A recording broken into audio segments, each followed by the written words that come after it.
Hello, everyone. I'm Jim Garrison, and I want to welcome you to day 97 of Humanity Rising. Virtually every day since the 22nd of May, Ubiquity University and well over 300 partnering organizations, literally worldwide, have created an open space between 5 and 6:30 p.m. Central European Time, so that people from all over the world can come together and share their experiences of how they're navigating through this extraordinary pandemic that has put virtually the entire planet into some form of lockdown. Hey, Jim, we have a glitch on the broadcast. Hold on a second. Let me figure out what's going on here.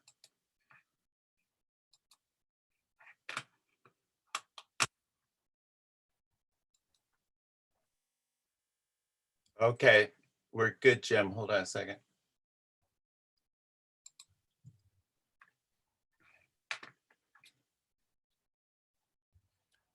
Hello, everyone. I'm Jim Garrison, and I want to welcome you to day 97 of Humanity Rising. Virtually every day since the 22nd of May, Ubiquity University and well over 300 partnering organizations have created an open space from 5 to 7 o'clock p.m. Central European Time, so that people, wherever they are, can come together and share their experiences of how we're all navigating through this extraordinary pandemic.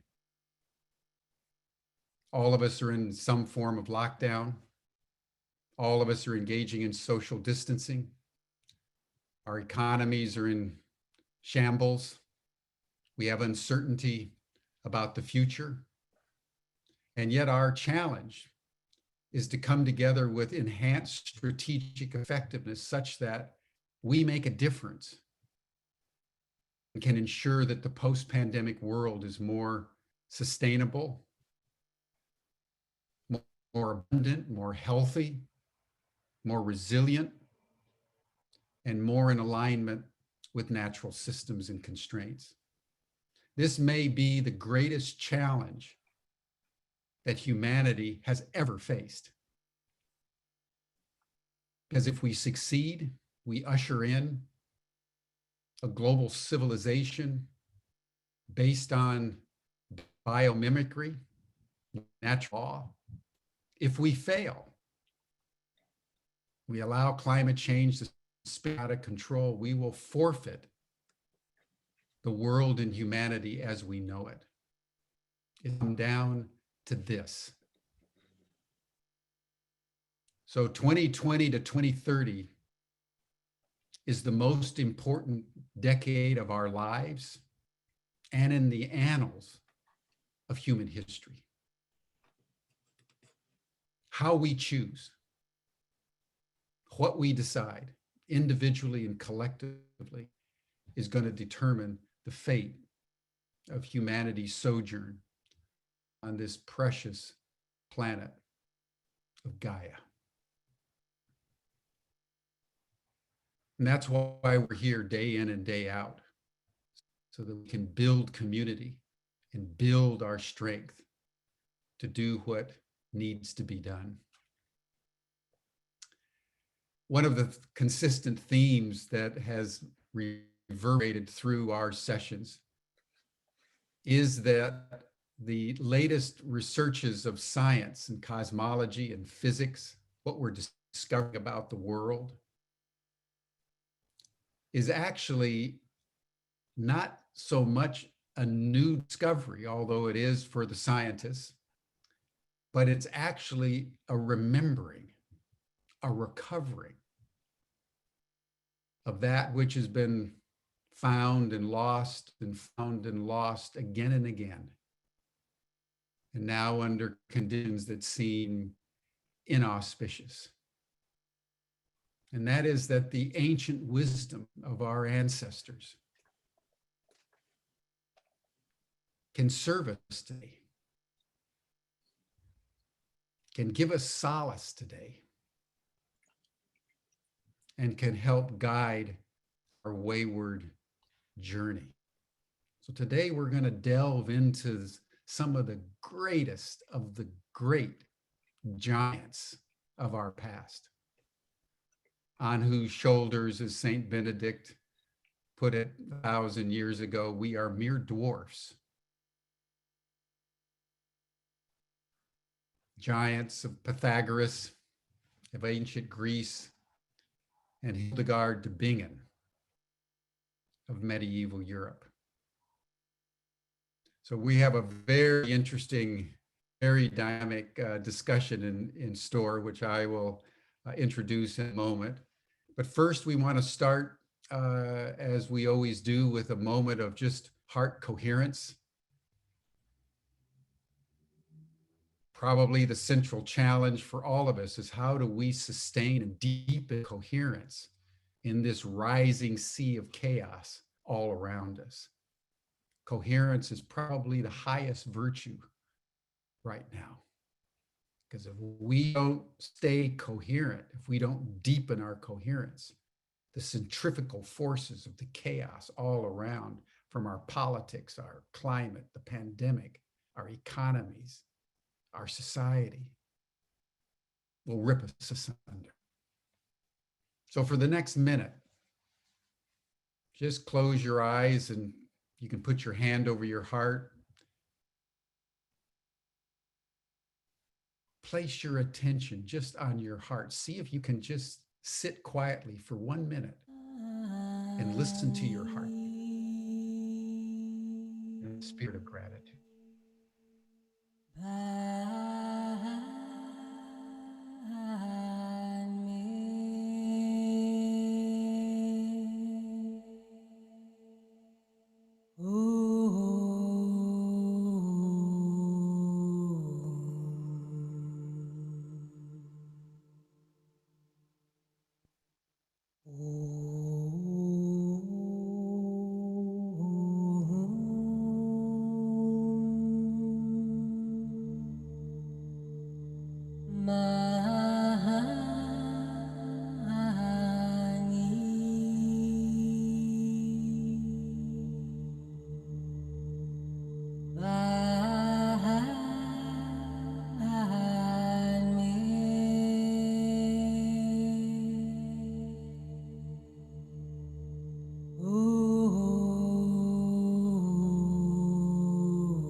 Thank you, everyone. I also want to thank all of our live streaming partners, particularly this week, 11 Days of Global Unity. It started on September 11th and will conclude on September 21st. Humanity Rising is partnering with dozens and dozens of organizations around the world at this time, where we are heading toward the International Day of Peace on the equinox, September 21st. So I just want to thank all of our live streaming partners for today's session. And now I am delighted to welcome my good friend, Kim Rosen, our poet laureate for Humanity Rising, who will get us started in the program today. Kim, welcome and thank you. Thank you, Jim. I find your intros always different and always oddly comforting and sobering at the same time. And as you were speaking, I was thinking about how that's poetry's great gift to me is the capacity to hold the horror and the wonder, sometimes in the same phrase, in the same sentence, and always in the spaces between the words. And so as I immersed myself in Kayleen's work, who will be the primary feast for today, I listened for the poems that would come to me. And I've chosen a poem from a poet who I consider a modern day mystic, and a poem from a mystic from the 1800s. The first poem is a poem by a woman who I feel is one of the greatest poets writing in America today. Her name is Marie Howe, Howe, and this is a poem called Prayer that's from her book, The Kingdom of Ordinary Life. And the second poem is a poem by the mystic Christian priest turned poet and turned priest again, Gerard Manley Hopkins. And the second poem is called God's Grandeur, which is a poem that was running in me as the lockdown first happened. Do you remember when that happened? And probably everyone had this experience. All of a sudden, we heard birdsong. And all of a sudden, the air was clearer almost instantly, and the leaves were greener, and the birds were louder, literally, not just because the other noises were gone, but because they came closer. And it was such a profound moment, that moment of extracting human beings from the mix.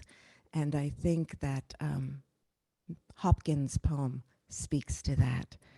So the music we'll be listening to is music by my dear friend and the incredible musician, Gary Malkin. And it's called Walk On, and it's from his CD, Unspeakable Grace.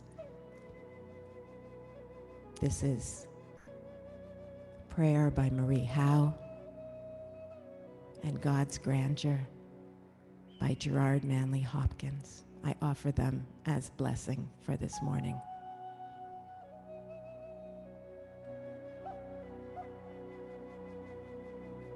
Every day, I want to speak with you. And every day, something more important calls for my attention. The drugstore, the beauty products, the luggage I need to buy for my trip.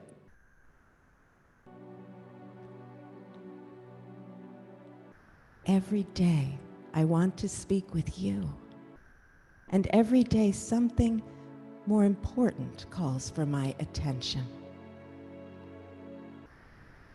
The drugstore, the beauty products, the luggage I need to buy for my trip. Even now, I can hardly sit here among the falling piles of clothes and papers, the garbage trucks outside already banging and screeching. The mystics say, you are as close as my own breath. Why do I flee from you? My days and nights pour through me like complaints. They become a story I forgot to tell. Help me. Even now, I am already planning to rise from the chair as soon as I finish this sentence. My days and nights pour through me like complaints. Every day I want to speak with you. And every day something more important calls for my attention. The drugstore, the beauty products, the luggage I need to buy for the trip.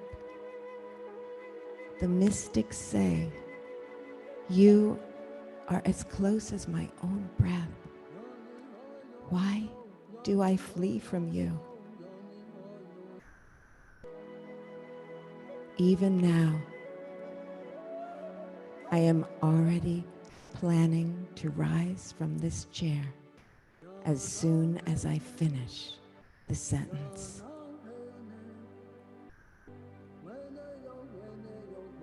The world is charged with the grandeur of God. It will flame out like a shining from shook foil. It gathers to a greatness like the ooze of oil, crushed. Why do men then now not wreck his rod? Generations have trod, have trod, have trod, and all is seared with trade, bleared, smeared with toil. All wears man's smudge, all shares man's smell. The soil is bare now, nor can foot feel being shod. Yet with all this, nature is never spent. There lives the dearest freshness deep down things. And though the last lights over the west edge went, lo, morning at the brown brink eastward springs, because the Holy Ghost over the bent world broods with warm breath and with bright wings. Why do men then now not wreck his rod? Generations have trod, have trod, have trod, and all is seared with trade, bleared, smeared with toil. All wears man's smudge, all shares man's smell. The soil is bare now, nor can foot feel being shod. Yet with all this, nature is never spent. There lives the dearest freshness deep down things. And though the last lights over the west edge went, lo, morning at the brown brink eastward springs, because the Holy Ghost over the bent world broods with warm breast and with bright wings.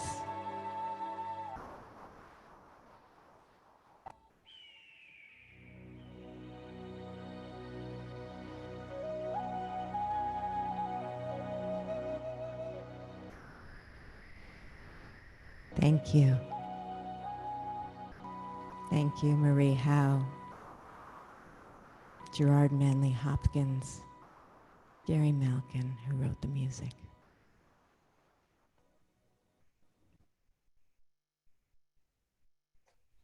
Thank you, Kim. Always profound and deep, your poetry. So now, everyone, I want to introduce you to a woman I've just recently gotten to know, Kayleen Asbo, who is a master teacher who's been providing course content for our wisdom school over the summer, and is a very profound presence in the university. She holds a Ph.D. and 3 masters in Mary Magdalene studies for Ph.D. and then masters in music psychology and mythology. She taught at the San Francisco Conservatory of Music for many, many years. And I would say is really a specialist in the Western contemplative tradition, which emanated from Mary Magdalene, who had such a profound influence on the life of Jesus of Nazareth and in the shape of early Christianity. And today she's going to be speaking to us about what we can glean from Pythagoras and Hildegard von Bingen that would be of utility to us as we navigate through this extraordinary rite of passage represented by the pandemic. So Kayleen, welcome. It's a pleasure. And I turn the floor over to you. Thank you so much, Jim. I was thrilled when you invited me to speak today, because today is the feast day of Hildegard of Bingen, who I like to describe as the Renaissance woman hundreds of years before the Renaissance. And one of the beautiful things that you did in your opening statement was to use the word remember. And that's so pivotal, both for Hildegard and for the other great sage that I'm going to talk about today, the 6th century mathematician Pythagoras, to remember. And actually that word remember in Latin is religare, and it means to religament, to put together the things that have been torn asunder, that have been cut apart, that have been dismembered. And one of the things that both Pythagoras and Hildegard stand for so beautifully as lights across the centuries that still emanate to us is this idea of being able to remember, to take the things that seem as if they are completely opposite and realize, in Parker Palmer's great phrase, there is a hidden wholeness to all things. And when we find that place, when we go deep enough down to the roots, we find that there is, in fact, an eternal wellspring of inspiration. And when we find that wellspring through a pattern of life, a pattern of attunement, a pattern of, in Hildegard's words, greening, viriditas, when we find that well, we find the imprint of the divine pattern all around us. And it opens our eyes and opens our ears and opens our heart to find that coherence that you were talking about. And in that place, in that still small place, the still point of the turning, sometimes mad world, we can find, we can listen, we can live into what both Hildegard and Pythagoras, and then later Dante Alighieri in the Divine Comedy saw as the great symphony of all creation. We can find our place in that divine chorus, in the petal of the great rose. And in that love that moves the sun and all stars, we find that place that echoes across the centuries in the words of Julian of Norwich, where all shall be well, and all shall be well, and all manner of things shall be well. So today is the feast day of Hildegard of Bingen. And I'm told that it is also the beginning of a sequence of days that celebrates world peace. So in honor of both of those, I want to light this candle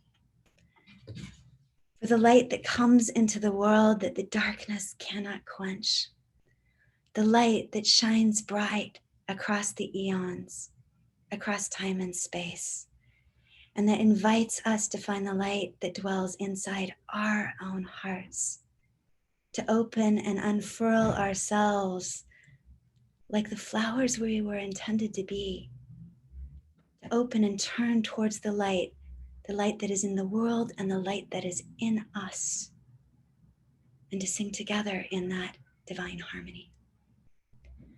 So to Hildegard.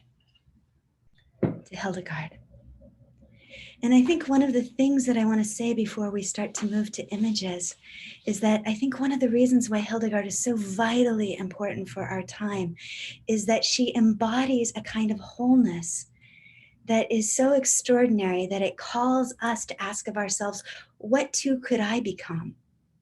What too now could I open to? She stands as a patron saint in many ways for someone who only came into their fullness at a time when most people in her age would have died. And in fact, it was in midlife that she opened and awakened. And that awakening had so many facets. She was a student and a teacher of natural history and natural medicine. She was a theologian. She was someone who classified rocks and gems and minerals for their healing properties. She was one of the first composers that we know of by name. She actually has the largest body of any composer that we know by name from the Middle Ages. She wrote an amazing play that we're going to be talking about later, the Ordo Virtutum, which the nuns of Germany claim was in fact the blueprint for Dante's Divine Comedy. She was a counselor to kings and popes she chided. She was a prophet. She was what we think of now as the patron saint in many ways of the ecology movement. She was someone who was able to claim the fierceness of her power and her voice at a time when women were supposed to be silent. And she flourished only in the second half of her life, after a period that began in enclosure in what we would call as a 30-year lockdown. A 30-year lockdown confined in 2 stone rooms. And from that place, what she describes as the living light came to her and opened up a cosmic vision, a vision of healing and wholeness and oneness that emboldened and empowered her to claim her own voice and to speak on behalf of the earth, to speak on behalf of all humanity, especially those who could not speak for themselves. This amazing woman who rode on horseback through Germany, who stood in town squares, preaching and teaching and calling the powerful to account for their abuses and injustices of the way that they treated people. What an amazing figure for our time. What an amazing figure for our time. And we're going to explore then how her parallel, her mirror, if you will, sort of her spiritual twin, was actually the 6th century mathematician, Pythagoras, the very man who tortured us all in geometry class with the Pythagorean theorem of a squared plus b squared equals c squared, but who himself was this profound mystic who introduced so many of the concepts, in fact, even the words that described who Hildegard became. So I want to hold the light to them, and hopefully today will be a story of hope for all of us. Because while it is true that humanity is most likely facing its most pressing global crisis ever, when we think back to what Dante endured, what Hildegard endured, what Pythagoras went through, we realize that our ancestors had extraordinary strength, and that this is not the first time, not by a long shot, that the trumpets of Armageddon and the heralds of the apocalypse have sounded. That in fact, those were anticipated in Hildegard's youth when she was but a small child. They thought that the entire world was going to come to an end. That was the world that she was born into. And yet, despite that, despite all she endured, she opened to become this flower. She became this greening vine, and she became a light that still to this day shines like a star far away, still sending its light, still sending its light. So I want to start with an image, and this is an image that my own daughter took during lockdown. And she herself went out into the deserts during the time period of the confinement, and she and her boyfriend lay underneath the stars in the desert. And it took her breath away to be able to see so much light that can only emerge when it is dark. Scientists tell us that there are stars that have died and yet we still see their light. And that's what I think of with Pythagoras and with Hildegard. Their light still touches us and graces us and comes to kiss us in the darkness of our time, to show us the way, to show us this divine pattern, to invite us into the chorus of creation, into the song of being and becoming.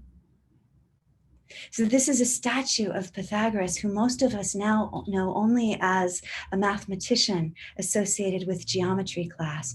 But in fact, he is the founder, the father of Western musical theory.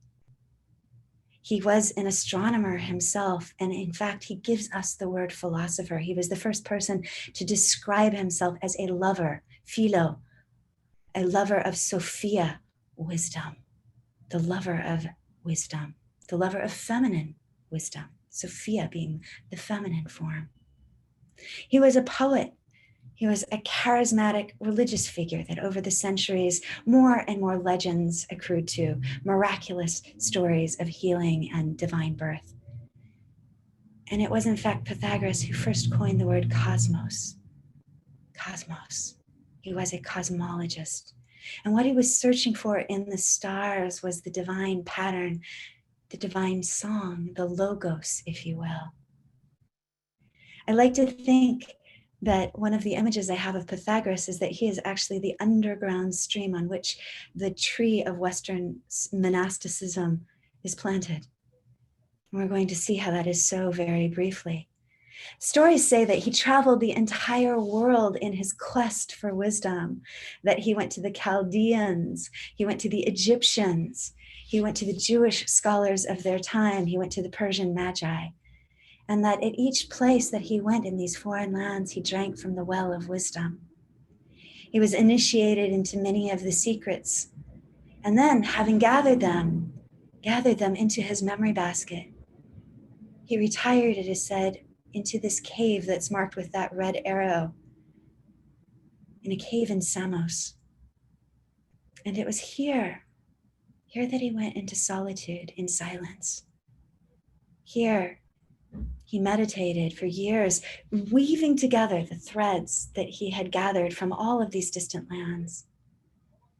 And it was here that slowly, after the deep drinking from the well of wisdom, in the silence, he felt his soul becoming tuned. Now, Pythagoras was a great musician, as I said, and so he sang, and the songs that he sang echoed. I imagine all of you have had those experiences of being in the presence of music or singing yourself, where your whole body begins to vibrate, where you feel the bones shaking and vibrating, where the top of your head begins to hum and thrum. Well, Pythagoras believed that this was a process of attunement, of at-one-ment, if you will. And that through this process of study and then silence, one could begin to hear. One could begin to hear the song of the cosmos that is emanating from the entire universe. Each planet being one of the muses that has their own note that sings in harmony. And in the silence, then, we can find this attunement and at-one-ment. The analogy I like to give with this process is that human beings have this divine potential, that we are a little bit like transistor radios, and we don't usually hear the song because we're a little off. But through the process of study and silence and contemplation, it's like the tuning on the radio begins to hone in on the signal. And then our eyes are opened. And then we have the revelation, and we can see the wonder and the beauty and the goodness that is spread before us. Spread before us. So this image is of Pythagoras. It's actually on the scholar's door of Chartres Cathedral, where so much of wisdom has been preserved throughout the centuries. And the scholars, the great scholar mystics at this wisdom school, and to this day, Ubiquity University, when we go to Chartres Cathedral, we walk through the scholar's doorway and there is Pythagoras. And he's tuning his lyre, he's tuning because one of the things in the stories and legends of Pythagoras is after he awakened to this idea that there is a divine pattern and it echoes throughout the cosmos, he was always looking. I like to think of it as in the Vedanta temple that I used to visit when I was a teenager in Santa Barbara. They used to talk about God playing peekaboo and would be hiding and then suddenly peek out and say peekaboo. And that this, in a way, I think of as kin to Pythagoras, that he was always searching for that divine pattern, and he was searching for it in what became known as the quadrivium. So the school of Pythagorean studies was arithmetic and geometry and astronomy and music. And they were searching for this common divine pattern. And it was as if the divine was playing peekaboo in all of these. And these were the foundations of the 7 liberal arts that were taught at Chartres Cathedral before there were universities. There was this wisdom school in which the task each year was, can you see God? Can you see God in arithmetic? Can you see the divine pattern in geometry? Can you see the divine pattern in the stars? Can you hear the divine song and music? If they had told me that in geometry class, I would have paid so much more attention. So much more attention, that it was a way of discovering the hidden face of the divine. This is an image of Pythagoras that we have by Raphael in the great painting, The School of Athens, that is in the room of the signature in the Vatican. And what you see here is him inscribing in the book. I like to think of it as a book of life. And what he's inscribing is, if you look at that blackboard, what you see is that divine pattern expressed in different ways in what was known as the Tetractys. And there's a very long lecture on this that I love to give. I especially love to give it for schools and for high schools and college students in math class. But it's about how these principles of mathematics are actually musical principles. And that what you see with the Tetractys actually is the blueprint of divine harmony, of what are known in music theory classes as perfect intervals, the perfect fourth and the perfect fifth and the perfect octave, that are the foundations of Western musical tradition. And then what you see with those arches are the very arches that Raphael uses in depicting sacred geometry in the School of Athens. It was the divine song, the divine pattern. You see another image of that here in this picture by the Renaissance artist Robert Flood, of the hand of God tuning the lyre, tuning the violin, if you will, to those perfect intervals. Violinists tune their instruments to perfect fifths, the building blocks of creation, but that those were thought to be the same proportions, the same relationship as the relationship between the planets and the stars and the elements. So on the fingerboard of this divine instrument, you will see the symbols, the glyphs for astronomy of the sun, the moon, the stars, Mercury, and then the notes that one would have: A, B, C, D, E, F, G, Do, Re, Mi, Fa, Sol, La, Si. And then the patterns of those beautiful sacred geometric forms of the circles. So that becomes the core course of study for the Pythagoreans, a community, a brotherhood and sisterhood.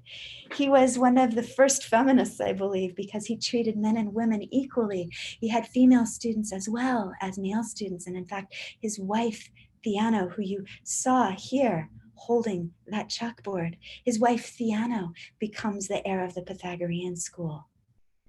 And the Pythagoreans would greet each day. In silence, they would gather and they would sing to the one with a capital O, if you will.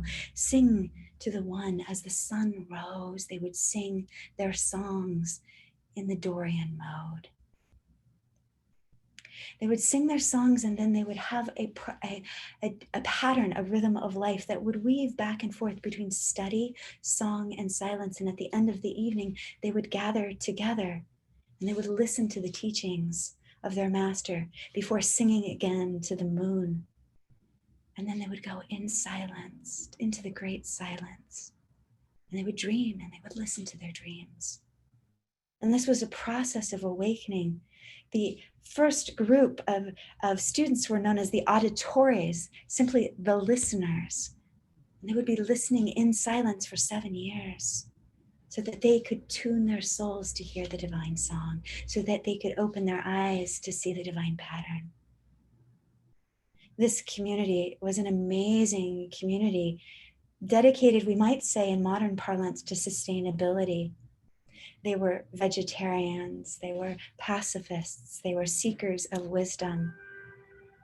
They wanted to live in harmony with the earth, reverencing nature as a revelation, as a form of sacred study itself. The stars, the great teachers. Well, this is part of the great contemplative tradition in the West. It is the underground stream by which the tree of Western monasticism is planted. And again, in a much longer course, I trace how the next weaving of this, the roots of this contemplative tradition, trace their way back to Mary Magdalene and her arrival in the shores of France and in the cave that you see here at La Baume in Provence. This is a fresco from the Basilica of St. Francis of Assisi, someone who was dedicated to Mary Magdalene. And here she is as a contemplative hermit, living a life that follows the same pattern that Pythagoras had of, after being out in the world, after being in Jerusalem and then traveling to Alexandria, the great place of wisdom where the Neoplatonic schools were that were inheritors of the Pythagorean tradition. French legend says first she went from Jerusalem to Alexandria and spent several years there writing herself, collecting wisdom, drinking from the fountain.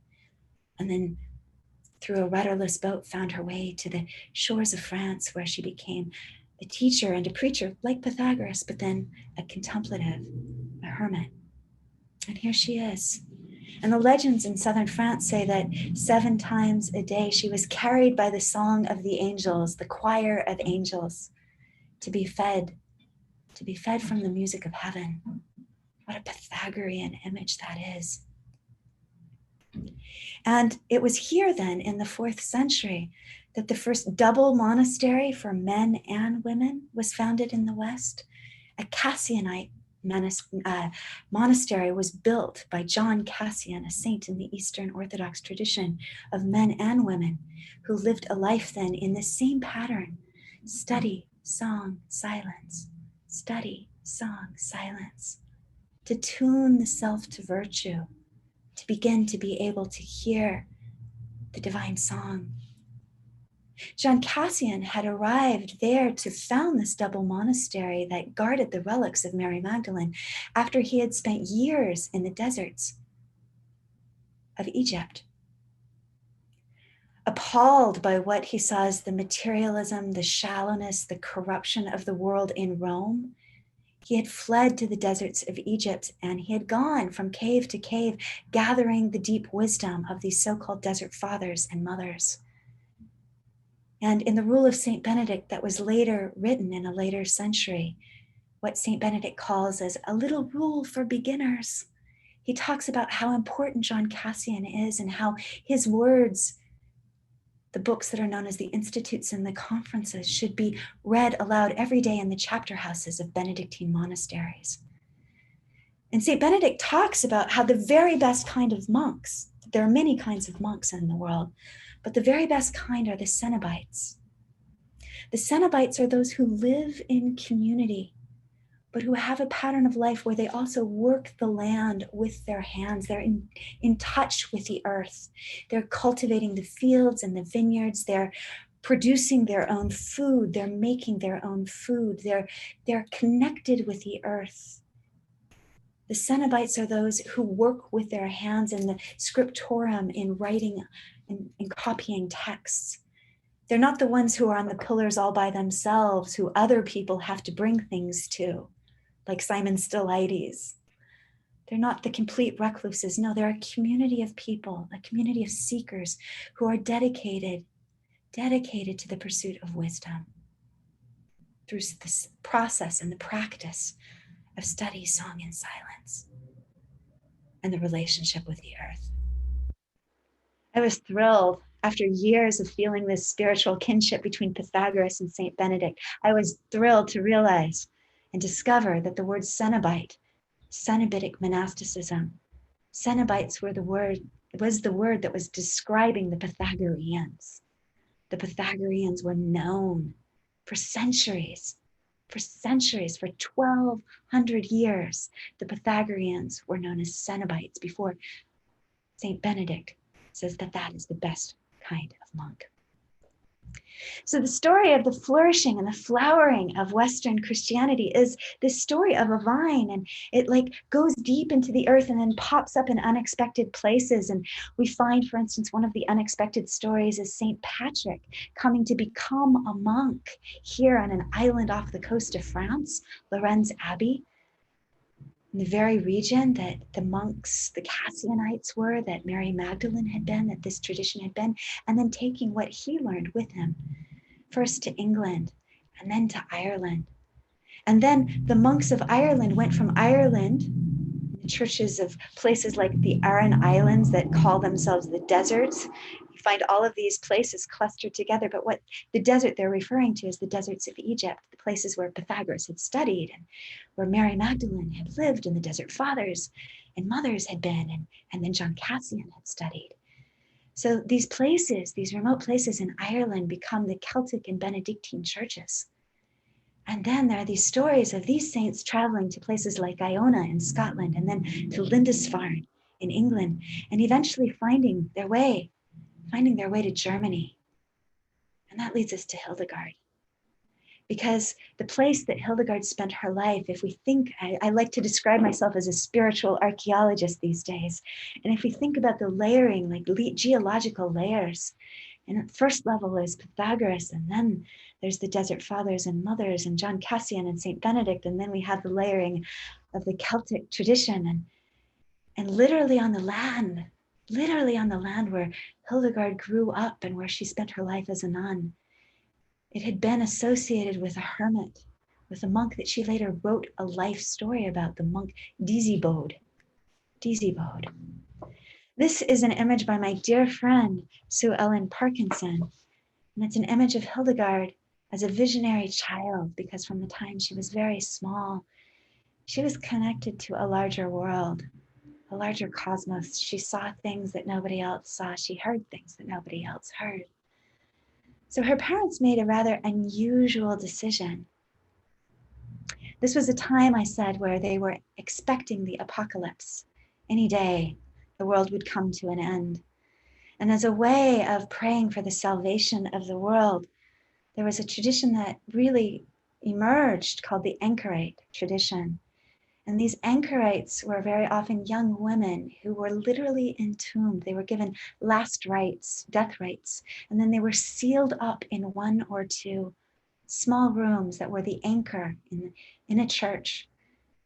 They had one window that looked into the church where they could receive communion, and one window that looked out on the world where food would be passed in and where human waste would be passed out. If they were lucky, there was also an inner courtyard garden, but an anchorite, once having taken vows, would never leave. The door would be sealed and it would not be opened again until her death. Hildegard's parents took this unusual step of giving their young daughter at the age of 8 to be a companion for a woman who was vowed to be an anchorite. And so Hildegard, and perhaps later a few other women joined them, but Hildegard at a tender young age then was, we would say, enclosed. She was put in a place, and definitely by the age of 14 was enclosed in a monastery here. And this is the foundation remains of that place, Disibodenberg, named for the Irish, the Celtic saint Disibode, and a statue of Hildegard that's in Bingen. And here she would have lived a life of such enclosure that our recent experience of COVID looks like nothing. And And I believe very deeply. So many of us felt like I hear my friends saying, I feel like I'm going crazy in this time of enclosure, in this time of lockdown.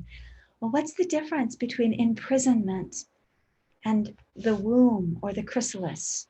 Because actually Hildegard's experience of Benedictine spirituality was a chrysalis for her, in which she became this extraordinary new being. And it was based on that Pythagorean rhythm, the rule of Saint Benedict, Benedictine spirituality, this rhythm of life, of attunement. Silence, study, song. Silence, study, song. So at the age of 38, after Jutta had died, Hildegard was able to be liberated, and she came into the world with this deep practice of listening. And I think then it makes a lot of sense then, this feeling. Remember how you felt the first day you were able to go out into the world, where you were able to go for a walk. I live in Northern California, and I'm broadcasting from San Francisco. And as many of you know, for weeks now, we've been in a new kind of lockdown where we couldn't leave our houses because the smoke was so intense. And yesterday was the first day in weeks that I've seen blue skies. It was a miracle. It was the first day I was able to look at the green leaves and see them. And it felt like a miracle. So from this point on, we know that Hildegard was in what I would call radical communion with the natural world. And she lived in the Rhine Valley, which was so lush and heavy with vines and grapes and so green. I've been there in August, and the green is still so bright, it almost hurts your eyes. You need sunglasses.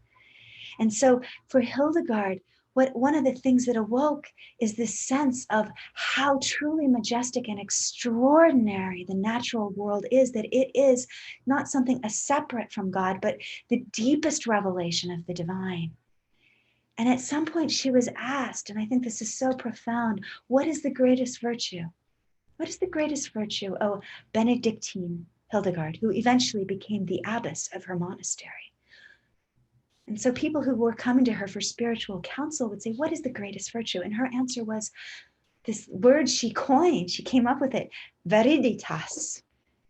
Viriditas, which means the greening power of God, the power that turns the earth green, and the power that turns us green and juicy.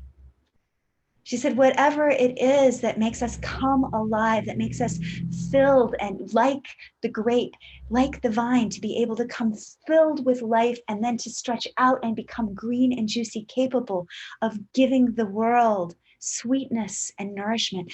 That, whatever that is viriditas, that quality is the greatest virtue. Viriditas. So I want to ask Rick to cue up a YouTube video for us right now. This is my friend Karen Clark, and she actually went to the place that you see here, right here, Dizzy Bodenberg. She was one of the first scholars of Hildegard's music as it came out in the 1970s. And she, through a whole series of miraculous serendipities, was invited by the owners of the property, because it's now held in private ownership, to come here. And she was able to feel the echoing of Hildegard as she sang. And she sang a song. And the song that you're going to hear right now, the videotape that you're about to see, and why I want to show it today, is it's filmed in San Francisco. And it's filmed in a place called Land's End as Karen walks a labyrinth that was created just like Chartres, which Chartres was created by anonymous builders. This is a stone labyrinth created by anonymous people outside of the Art Museum of the Legion of Honor, and it overlooks the Golden Gate Bridge in San Francisco. And for all of us in Northern California, especially in Oregon and Washington, whose sight has been obscured by the fires, I want you to drink this image in of the beauty of nature while you hear Hildegard's music, singing. And the words translated are, "O wisdom, strength, and energy, you encircle and everything embrace in a singleness, a singularity of life. Praise, praise, praise be to you." So Rick, if you will please put on the YouTube video of Karen Clark singing this song. I'm sorry, Kayleen, I don't have it. I'm looking. Okay, then I can put it on mine because I have it queued up as well. Yeah, I'm sorry about that. All right, that's fine. Let me see if I can discover it right here. I'm going to stop my sharing of my video here, and then I'll go to the other one.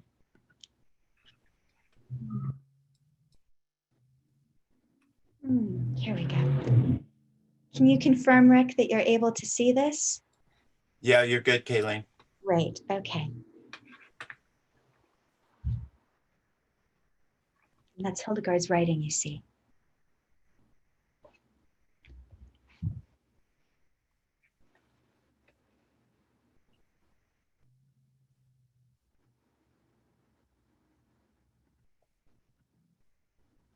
Oh.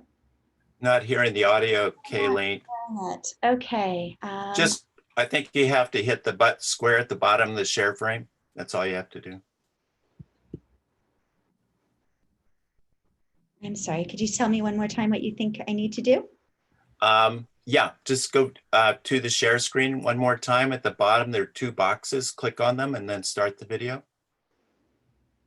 Okay, so the video is going, but we're not hearing any sound. But if you look at the bottom of the share screen, you'll see two boxes. Yes? Click the two boxes and that will give you the audio. No, it's not happening. Okay. Oh, So okay. If you want to send it to me real quick, I'll bring it up. Okay. Okay. Well, we'll put the link up there for everybody to see. And so instead, what I would like to do before we do the next part of the story is if Robin, if you would get ready, and instead then, I'm not sure you have Over to Sapientia in your repertoire, your vast repertoire of Hildegard, but perhaps you could sing for us Caritas, which is one of the most important words of Hildegard, which means divine and abounding love. I will sing Caritas. Are you with me? Yes. Okay. So maybe you can unmute my video. Do you want to keep it there? Is there something I can do to get a video? You should be able, it should be on now for you. All righty. Hello. Caritas, love abounds in everything, from the deepest depths to beyond the stars. Caritas, caritas,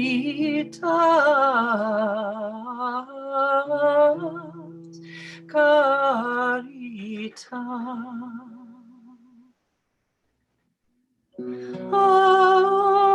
Apuntat in omnia.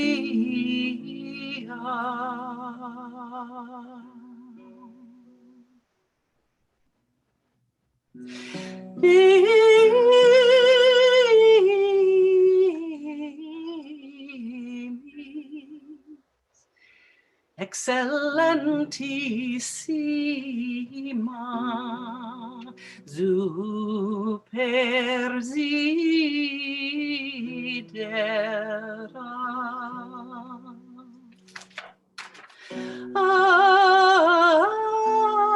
atque amantissima in omnia.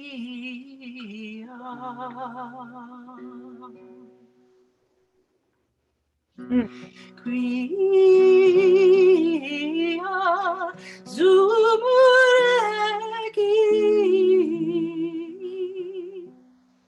asculum patsis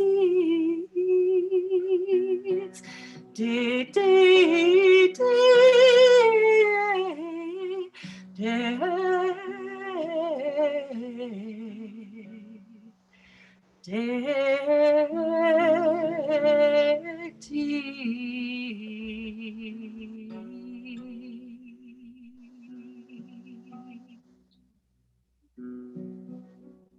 Thank you so much, You're everyone. welcome. My beloved friend Robin O'Brien, who so often will accompany me as I lead retreats on the mystics like Hildegard of Bingen and Francis of Assisi and Julian of Norwich and Teresa of Avila. And she is a singer and songwriter who often sets music, lyrics of the mystics to her own music. And she's released an album recently called Sibylline, which includes her own music, but also some of her favorite chants of Hildegard.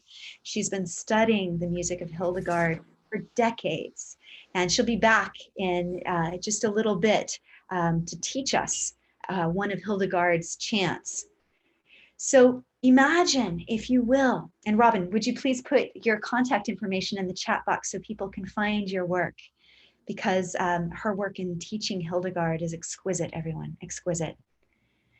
So this greening power, this viriditas, and the divine compassion, what the lyrics of the song that Robin just sang for us, of caritas abundant, divine compassion and love abounds in all things, from the depths to the heights, and gives us the kiss of peace, the kiss of peace.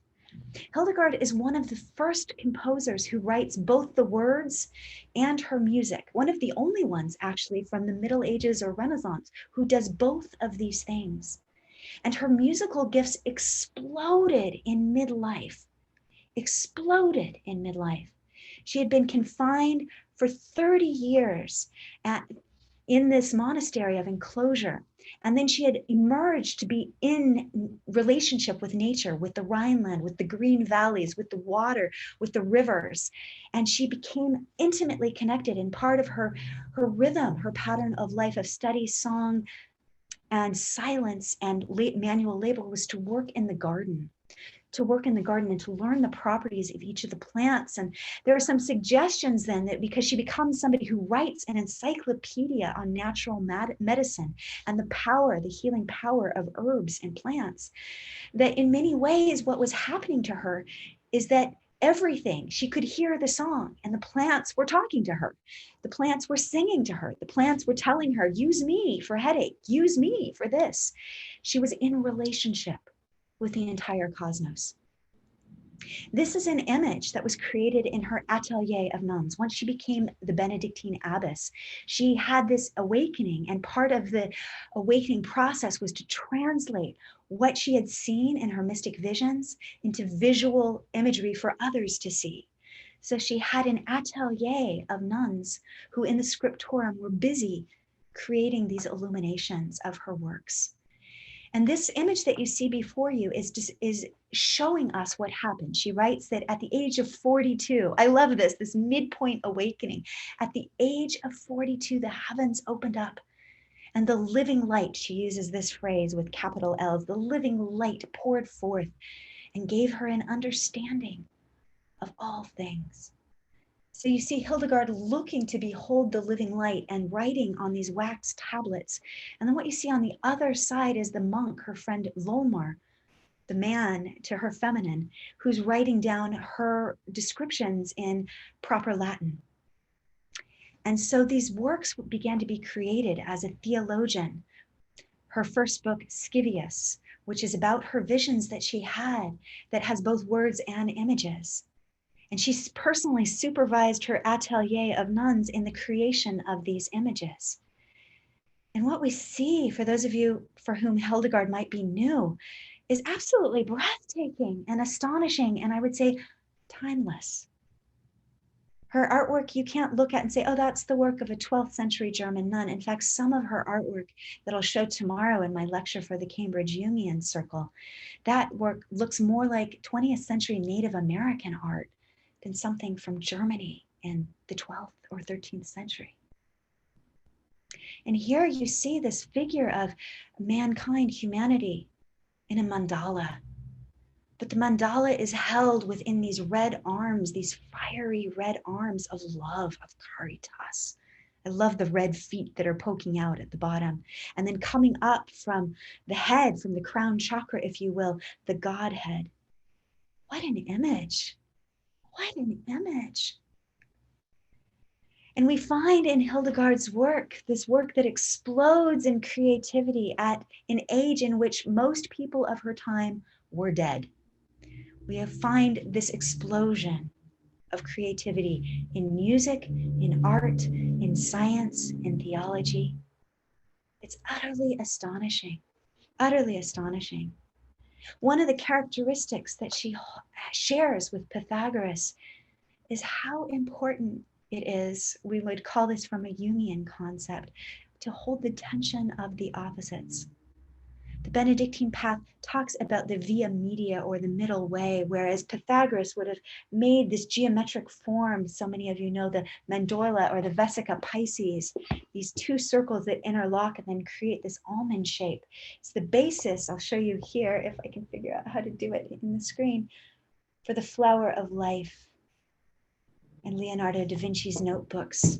It's this idea that if we can find the still point in us to hold things that seem to be such opposites, we actually find this flowering. You know, in Hildegard's time, those opposites were science and religion. In our own time, those opposites are often seen as science and religion. You have people who say the power of the mind and rationality and deny awe and wonder. And you have people who are deeply connected to the mystical stream or the religious stream who deny all science. But as the modern mystics, and as actually quantum physics now talk about, as Einstein talked about, those two things, awe and wonder, that sense of divine pattern and science, they're not opposites. They come together in the human heart, in the pathway, what Hildegard's the pathway of the heart.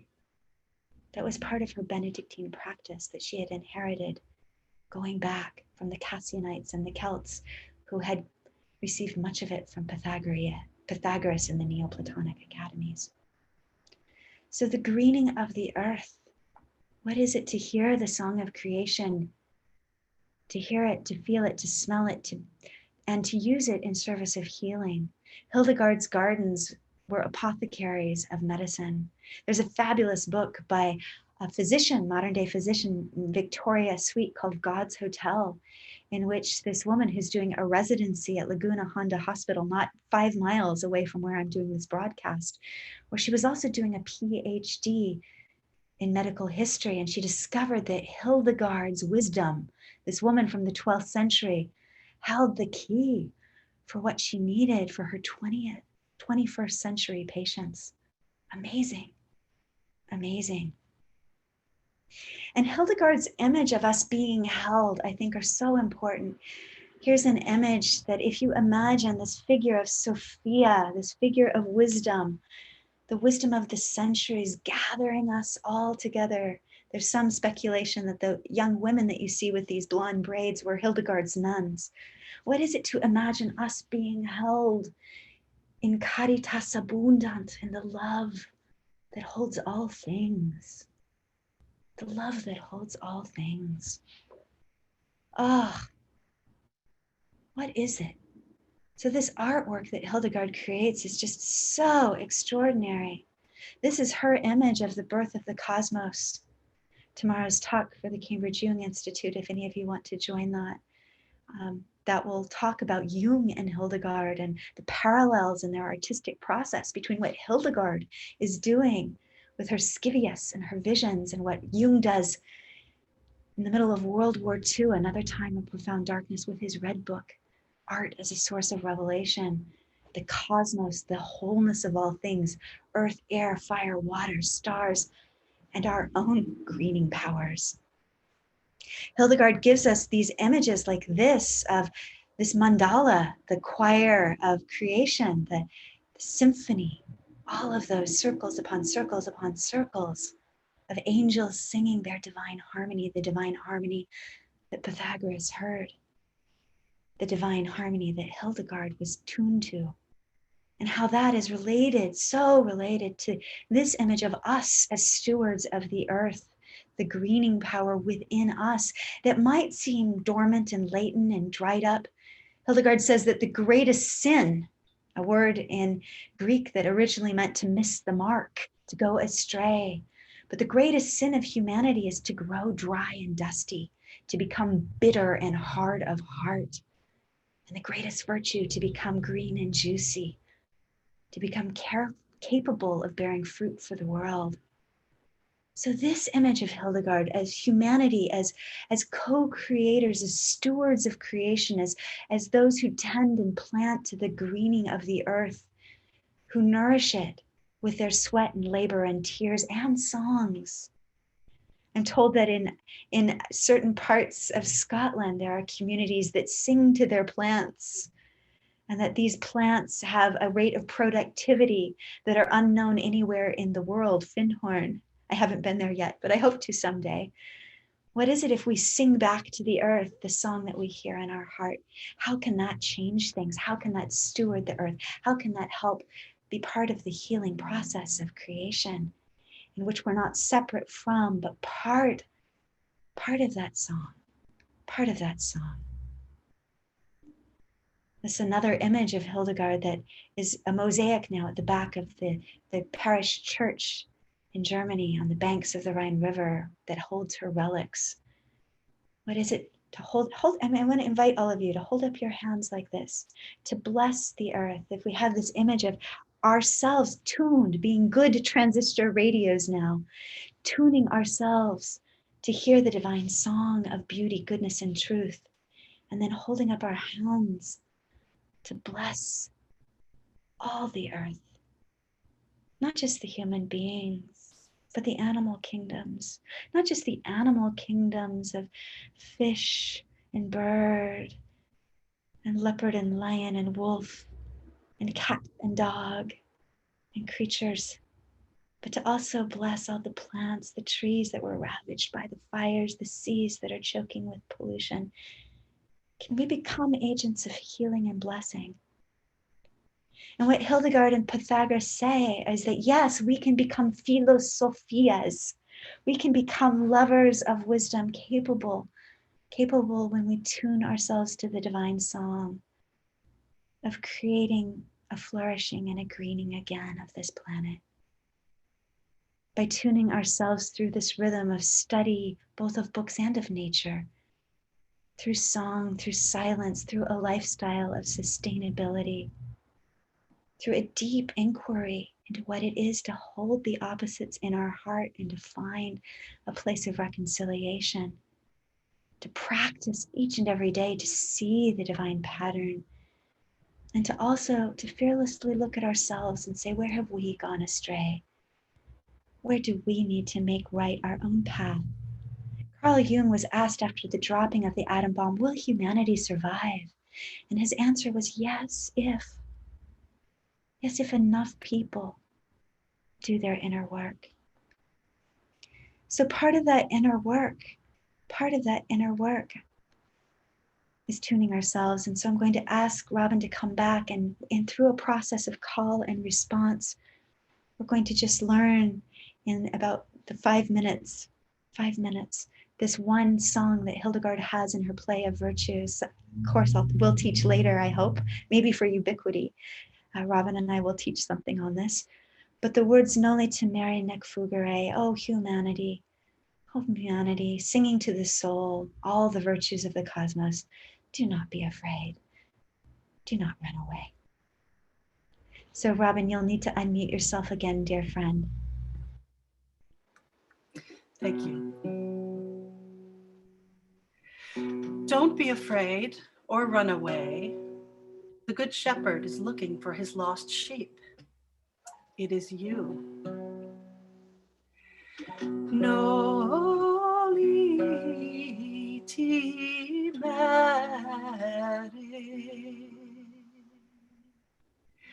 nec fugere.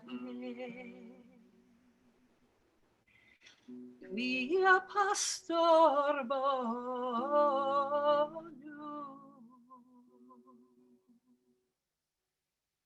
ferit in te perditam hovem suum.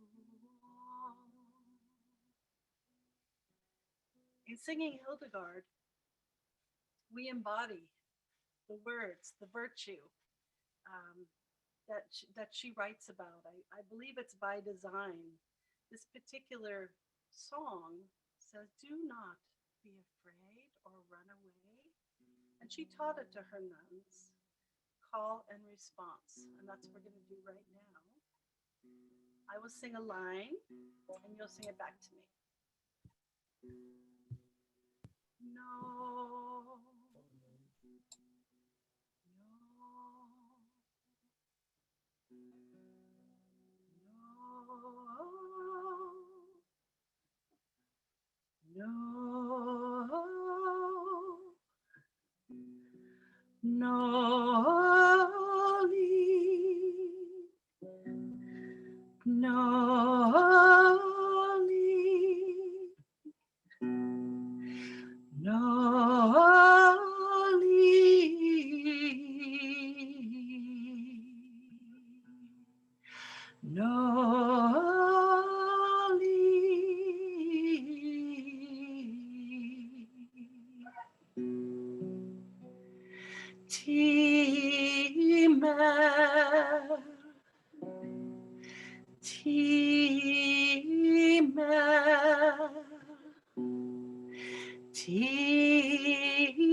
Sing with me.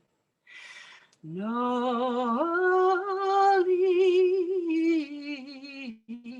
timere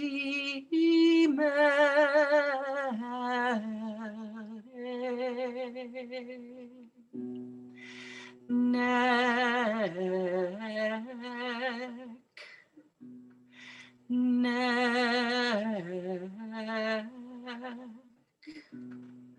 fugere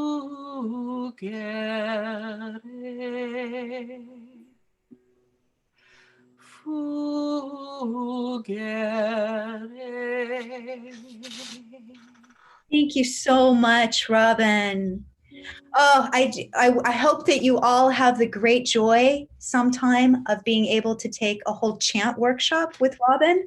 She does such amazing work. And I put in the chat box that if you have an organization that would like to have a day-long workshop on Hildegard, Robin and I have often done this for communities and church groups, Jungian organizations, and you can contact me about that. Thanks, So Jim. we need to pass this on to Jim now to moderate questions.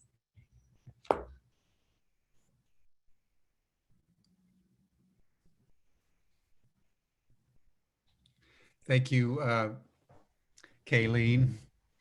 And thank you, Robin. This has been very deep and very heartful. Most of the chats have been less questions than just expressions of ecstasy, Kayleen. and because I think you've really given us something to deeply contemplate. And it's just worth reiterating, and then would love to have you amplify in any way that you want. You know, the great insight of both Pythagoras and Hildegard was their understanding that nature is the portal to the divine.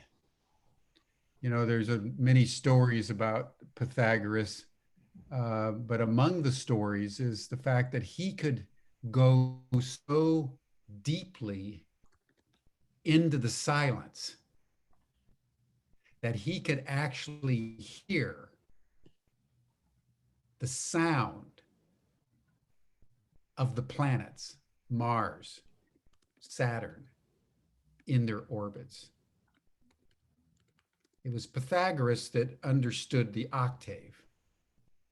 It was Pythagoras that understood that it is sound and number out of which the universe arises. And the latest research in cosmological physics is proving his fundamental insight made 2,500 years ago to be probably the truest insight of any of the great avatars, that the universe as we know it is comprised not of matter, but of sound and geometric shapes and number. And, you know, that's why Pythagoras coined the term cosmos. What cosmos means, just to underscore a point that Kayleen made, means ornament, jewel. Because he said, once you understood the extraordinary intricacy of how this thing emerges from the unmanifest into the manifest, it looks like a jewel. It looks like an ornament. So cosmos means ornament. And he had this notion that the entire cosmos is actually a sound. It's actually a poem. It's a piece of music. So I just wanted to throw that in and get your comment. Oh yes, the symphony, the symphony, the symphony. I have one more image to show you, actually. Oh, I do see that there was a question here about Advent. Interesting that you should ask that, because one of my first classes for Ubiquity will be for Advent, and it will be music and poetry and Visio Divina on an artwork ranging from Van Eyck to the Pre-Raphaelites. And it will have participatory elements. And my hope is that spiritual communities and churches might join together. We've scheduled it for Saturday mornings so that you could do an in-depth study of this and then use it as a spiritual practice for all of Advent. But one of the images that I want to show you right now is this image, because it's the final culminating image of Dante's Paradiso. And it's the same image that we have with Hildegard. If we look at the image that we had back there with the choirs of angels singing, Dante's Mystic Rose is the same image, where each of us is a petal in the song of creation. And that process of attunement, Dante lays it out in a different way, but he talks about each planet, just as Jim was saying with Pythagoras, each planet being alive with a song. Dante gives us a different song to sing for each level of purgatory and each sphere of paradise. And Kayleen, I don't think we're seeing the image. If you could double check that. Well, it says I'm seeing it. I'm seeing it, Rick. Okay, well, it was there for some people at least, but it's a magnificent mandala that Doré puts as well. And Dante, I think, is the mystic drinking from the same well that Pythagoras and that Hildegard drank from. They beheld the same beatific vision in which music is part of that. This, the love that moves the sun and all stars is a song. There is a song. There's a soundscape for every sphere in paradise, for every sphere of purgatory as well. Hildegard was famous of saying with her play Ordo Virtutum, which was like the first proto-opera in the West, with each virtue singing about itself. I am caritas, I am humilitas, and urging the soul onward and upward.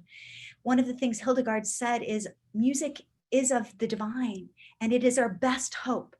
The practice of singing music together is our best hope to hear the celestial harmony again.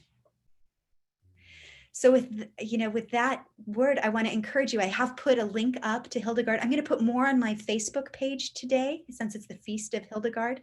I'll put up 3 of my favorite people performing Hildegard in very different styles. So Robin, who I adore, who you've met today, and her album Sibylline.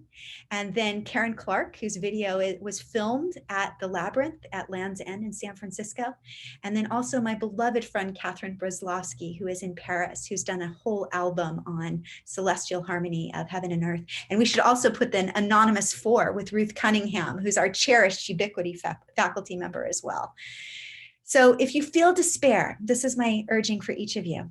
And if you are in a place that is choked with smog, so you can't go out to the green of the world to listen to the symphony there, you can't see the stars, I hope you'll listen today to Hildegard and drink in her music. Drink in her music. And remember, this is a woman who was in lockdown for 30 years. And at an age where most people died, she was able to awaken, to find extraordinary creativity and vitality that ripples out to encourage each of us to become green and juicy in the garden of new possibilities. Thank you, Kayleen. This was rich, everyone. This was very, very rich. And we're very honored to have Kayleen as part of our wisdom school for Ubiquity University. We are in the discussion for a range of courses. She's doing a course with us now on Dante. There will be an Advent course. She'll be doing some virtual pilgrimages starting in January 2021. It's a challenge to travel, but we want to see the world. And we're in discussion with Kayleen about establishing a school for Mary Magdalene studies. And Kayleen, I'd love to have you back just to do a whole session just on Mary Magdalene. Oh, yes. yes. Always, anywhere, for anyone. She's so important for our time to hold grief and joy together and to guide us into wisdom. Yes. So we have a lot in store with Kayleen in our community. So we'll be seeing her down the road. So thank you, Kayleen, and thank you, Robin, for your generous musical accompaniment. Now, tomorrow, we're going to have a dialogue with one of the great women, one of the great intellectuals, one of the great historians of our time, Riane Eisler. All of you know Riane's work, I'm sure. Her initial book, The Chalice and the Blade, written over 25 years ago, shook the world of cultural anthropology, helped to ignite women's liberation movement, and began a very deep intellectual, philosophical, I would say psychosocial inquiry as to the origins of the human journey and what was the reality before the rise of patriarchy. And now, as we come to the end of patriarchy, what can we learn about our origins, form what she calls a new partnerism between men and women as we face an uncertain future in which all of us have to give everything that we have and are together in order to save our race and to preserve the continuity of humanity on this very, very precious earth. So 5 p.m. Central European time, I'll be in dialogue with Riane Eisler on her original work and also her thinking today as to how we can use the pandemic to deepen this powerful discussion between men and women, so different, so much the same, as to how we can now design a new partnership as we seek to create a better world. So thank you, Kayleen. Wonderful. Robin, thank you. Thank you, everyone. Another great, rich session. We'll see you all again tomorrow. Humanity Rising, 5 o'clock Central European time. Bye, everyone.